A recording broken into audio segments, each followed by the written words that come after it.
Jasheri, sura ya pili. Ikawa katika mwaka wa 130 wa maisha ya Adamu duniani, akamjua tena mke wake Hawa, naye akapata mimba, akazaa mwana kwa mfano wake na kwa sura yake, akamuita jina lake Sethi, akisema, kwa maana Mungu amenipa uzao mwingine badala ya Abeli, kwa kuwa Kaini amemuua. Sethi akaishi miaka 105, akazaa mwana, akamuita jina lake Enoshi, akisema, kwa maana wakati huo wana wa wanadamu walianza kuongezeka na kuyatesa nafsi zao na mioyo yao kwa kuvunja sheria na kumuasi Mungu. Ikawa katika siku za Enoshi, wana wa wanadamu waliendelea kumuasi na kuvunja amri za Mungu, hata hasira ya Bwana ikaongezeka juu yao. Wana wa wanadamu wakaenda wakazitumikia miungu mingine, wakamsahau Bwana aliyewaumba duniani, na katika siku hizo wakafanya sanamu za shaba na chuma, za miti na mawe, wakaziinamia na kuzitumikia. Kila mtu akajitengenezea mungu wake, wakaziinamia. Wana wa wanadamu wakamwacha Bwana siku zote za Enoshi na watoto wake, na hasira ya Bwana ikawaka juu yao kwa sababu ya matendo yao maovu na machukizo waliofanya duniani. Bwana akasababisha maji ya mto Gihoni yawafunike, akawaangamiza na kuwaangamiza kabisa, akaiharibu sehemu ya 3 ya dunia. Lakini hata hivyo wana wa wanadamu hawakuacha njia zao mbaya, na mikono yao iliendelea kutenda maovu mbele za Bwana. Katika siku hizo hapakuwa na kupanda wala kuvuna duniani, hapakuwa na chakula kwa wana wa wanadamu, na njaa ilikuwa kubwa sana katika siku hizo. Mbegu walioipanda katika siku hizo ikageuka kuwa miiba na magugu. Tangu siku za Adamu kulikuwa na tamko hili juu ya ardhi, la laana ya Mungu aliyoilaani dunia kwa sababu ya dhambi ya Adamu mbele za Bwana. Ikawa wanadamu walipoendelea kumuasi na kuvunja amri za Mungu na kuharibu njia zao, dunia nayo ikaharibika. Enoshi akaishi miaka 90, akazaa Kainani. Kainani akakua, alipofikisha miaka 40, akawa na hekima na maarifa na ustadi katika hekima yote, akatawala juu ya wana wa wanadamu, akawaongoza kwa hekima na maarifa. Kwa maana Kainani alikuwa mtu mwenye hekima sana na mwenye ufahamu katika mambo yote, na kwa hekima yake akatawala pia juu ya pepo.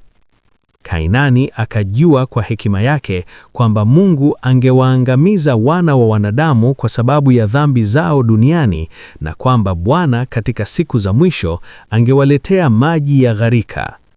Katika siku hizo Kainani akaandika juu ya vibao vya mawe mambo yatakayokuja baadaye, akaviweka kama hazina. Kainani akatawala juu ya dunia yote, akawageuza baadhi ya wana wa wanadamu wamuabudu Mungu. Na Kainani alipokuwa na miaka 70, akazaa wana 3 na binti 2. Haya ndiyo majina ya watoto wa Kainani. Jina la mzaliwa wa kwanza Mahalaleli, wa pili Enani, na wa 3 Meredi, na dada zao walikuwa Ada na Sila. Hawa ndio watoto 5 wa Kainani aliozaliwa nao. Lameki mwana wa Methusela akaunganishwa na Kainani kwa ndoa, akachukua binti zake 2 kuwa wake zake. Ada akapata mimba, akamzalia Lameki mwana, akamwita jina lake Yabali. Akapata mimba tena, akazaa mwana, akamwita jina lake Yubali. Na Sila dada yake alikuwa tasa katika siku hizo, wala hakuwa na watoto. Katika siku hizo wana wa wanadamu walianza kufanya dhambi dhidi ya Mungu na kuvunja amri alizokuwa amemwagiza Adamu za kuzaa na kuongezeka duniani. Baadhi ya wana wa wanadamu wakawafanya wake zao wanywe kinywaji kitakachowafanya kuwa tasa, ili wahifadhi umbo lao na uzuri wao usipotee. Wana wa wanadamu walipowafanya baadhi ya wake zao kunywa kinywaji hicho, Sila naye alikunywa pamoja nao. Na wanawake waliokuwa wanazaa wakaonekana kuwa machukizo mbele ya waume zao kama wajane, wakati waume zao walipokuwa hai. Lakini waliwapenda wale waliokuwa tasa peke yao.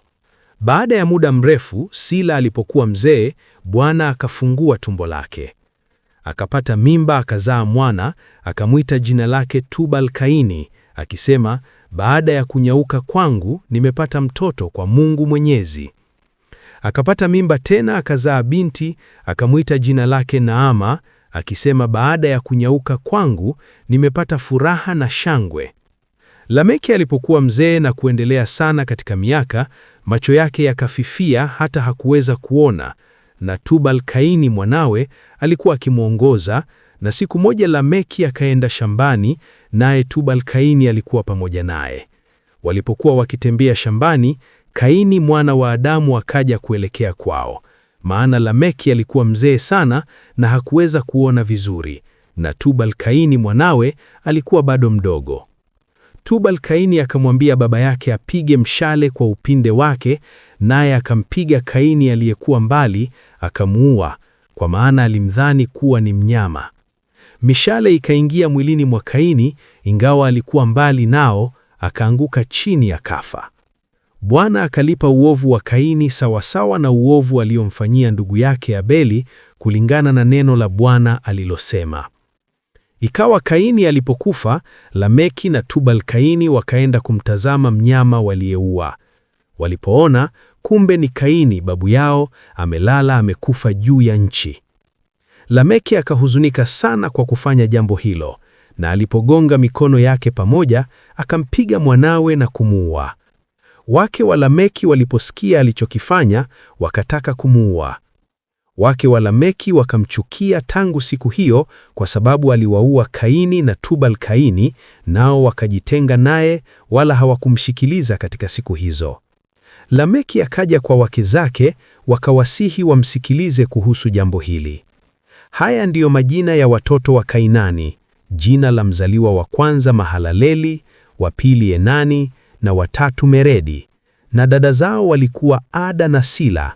Hawa ndio watoto watano wa Kainani aliozaliwa nao.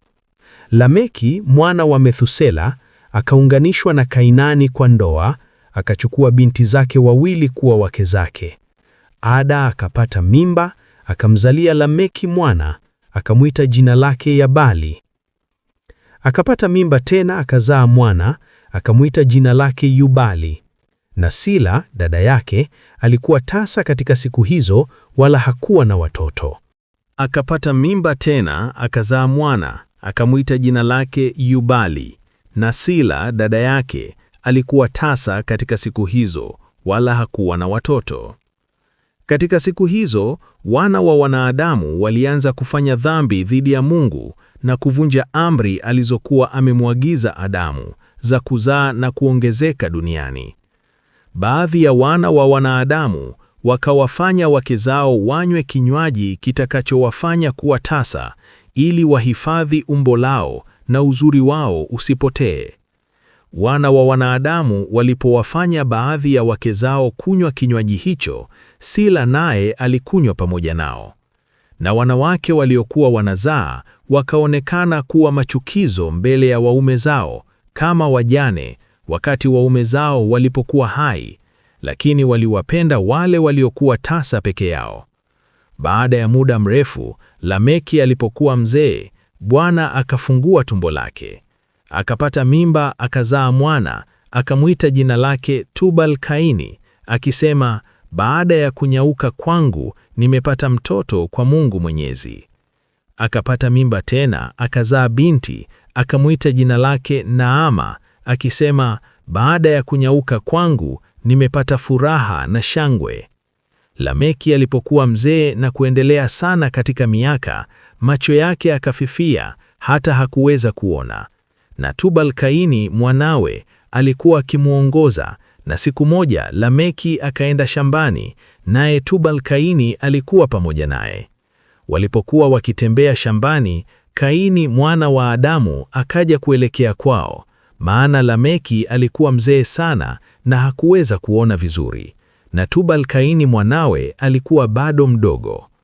Tubal-Kaini akamwambia baba yake apige mshale kwa upindi wake, naye akampiga Kaini aliyekuwa mbali, akamua, kwa maana alimdhani kuwa ni mnyama. Mishale ikaingia mwilini mwa Kaini, ingawa alikuwa mbali nao, akaanguka chini akafa. Bwana alilipa uovu wa Kaini sawa sawa na uovu aliomfanyia ndugu yake Abeli, kulingana na neno la Bwana alilosema.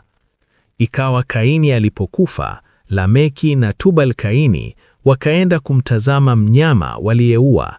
Walipoona, kumbe ni Kaini babu yao amelala amekufa juu ya nchi. Lameki akahuzunika sana kwa kufanya jambo hilo, na alipogonga mikono yake pamoja, akampiga mwanawe na kumuua. Wake wa Lameki waliposikia alichokifanya, wakataka kumuua. Wake wa Lameki wakamchukia tangu siku hiyo, kwa sababu aliwaua Kaini na Tubal-Kaini. Nao wakajitenga naye, wala hawakumsikiliza katika siku hizo. Lameki akaja kwa wake zake, akawasihi wamsikilize kuhusu jambo hili. Akasema kwa wake zake Ada na Sila, "Sikilizeni sauti yangu, enyi wake wa Lameki. Wekeni sikio kwa maneno yangu. Kwa maana mmefikiria na kusema kwamba nimemuua mtu kwa jeraha langu na mtoto kwa pigo langu. Lakini jueni hakika kwamba mimi ni mzee na mwenye mvi, na macho yangu yamepungua kwa uzee, nami nilifanya jambo hili bila kujua." Wake wa Lameki wakamsikiliza katika jambo hilo, wakarudi kwake kwa ushauri wa baba yao Adamu. Lakini hawakumzalia watoto tangu wakati huo, wakijua kwamba hasira ya Mungu ilikuwa inaongezeka katika siku hizo juu ya wana wa wanadamu, ili kuangamiza kwa maji ya gharika kwa sababu ya matendo yao maovu. Mahalaleli mwana wa Kainani akaishi miaka 65, akamzaa Yaredi. Na Yaredi akaishi miaka 62, akamzaa Henoko.